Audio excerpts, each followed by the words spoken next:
What's that? Big. Oh, what's this? Ano ba ito? Deodorant? Deodorant. I don't know what. Kasi alam mo kung bakit? Bakit? Kasi ang hilig-hilig niya gamitin yung deodorant ko.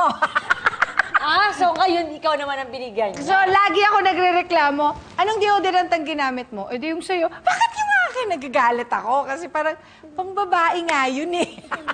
Ay, tingnan natin kung parehas kayo ng Ganon. sagot. Hello, mahal. Reregaluhan kita unang-una ng deodorant. Hindi dahil kailangan mo ng deodorant, dahil napakabango mo naman, pero dahil alam kong minsan naghahanap ka ng deodorant, dahil ginagamit ko yung deodorant mo. So, yun ang una kong regalo sa'yo. Ang weird, no? Bakit kaya ang weird, no? Kasi siya kung ano yung madampot Yun niya. ang gagamitin. Eh, yung side ko, syempre, laging maayos yun, laging malinis yun. Although, inaayos ko naman yung side niya.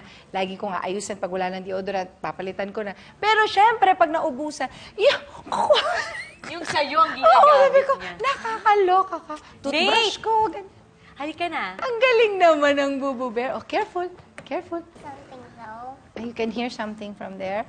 Oh, you have to, you have to open it like this. You go. Daran! Daran! What is it?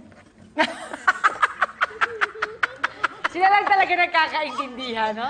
Ano Oo. ito? Eh, charger! Charger. Bakit kaya charger? Ganun din! Ninanakaw yung charger ko! Aha! Tingnan nga natin ang sagot ni Kuya pang Ogie. kuryente. Han, ang pangalawa kong regalo sa'yo ay charger ng iPhone. Dahil lagi mong kiniklaim na ninanakaw ko yung charger mo. Hindi naman totoo yun, pero ayaw ko naman makipag-away sa'yo. Never kong ninanakaw ang charger mo. Although, hindi ko alam kung bakit. For some reason, yung charger mo, lagi na lang nasa bag ko. Saka nilalagay ni Nate doon. Hindi ko alam. Ibig sabihin ate palagi. Lagi.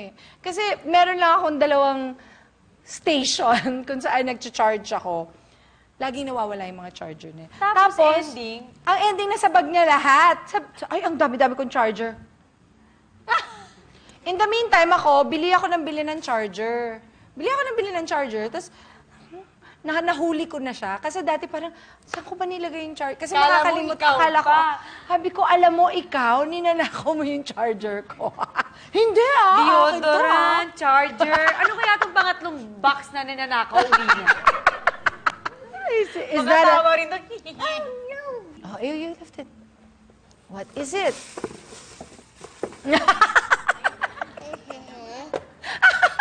Ano ito ate?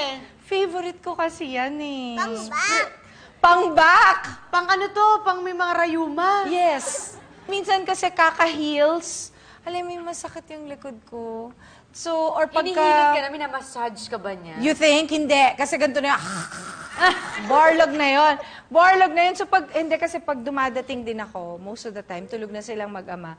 So, Ang maglalagay lungkot ako no, dito. pag galing kang trabaho, tapos Oo. dadating, tapos tulog. Ay, ako Ang lungkot talaga. Ako minsan ginigising Ginigising ko ko. kahit umiyak sila. Ako rin. Kahit umiyak? Umiiyak ba si Dong? Parang di ba?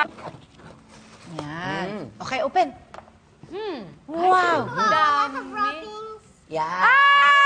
Oh my gosh! I love it. Bakit ako yung nakikibukas? Tuwa-tuwa ako! Bakit? Anong kwento nito, ate? I love mangustin. As in, summer pa lang naghahanap na ako ng mangustin. At saka ito lang, kakainin ko to. Like itong ganito kadami, isang Upuan lang. Ayun, Tingnan nga thank natin you. ang sagot ni Kuya Ogie. Sobrang thank you. Ang sarap. Mahal, ang huli kong regalo sa'yo ay ang siguro pinaka-paborito mo sa lahat. Ito ang mangustin at siniguelas. Lagi mo kinakain ito. Minsan kahit tulog ka kinakain mo to eh. Parang pag nakikita mo na may mangustin, tuwan-tuwa ka. Parang yun ang happiness mo. So, alam ko naman na ang siniguelas at mangustin ay nakapagdudulot sa'yo ng kasiyahan. Kaya ito ang huli kong regalo sa'yo.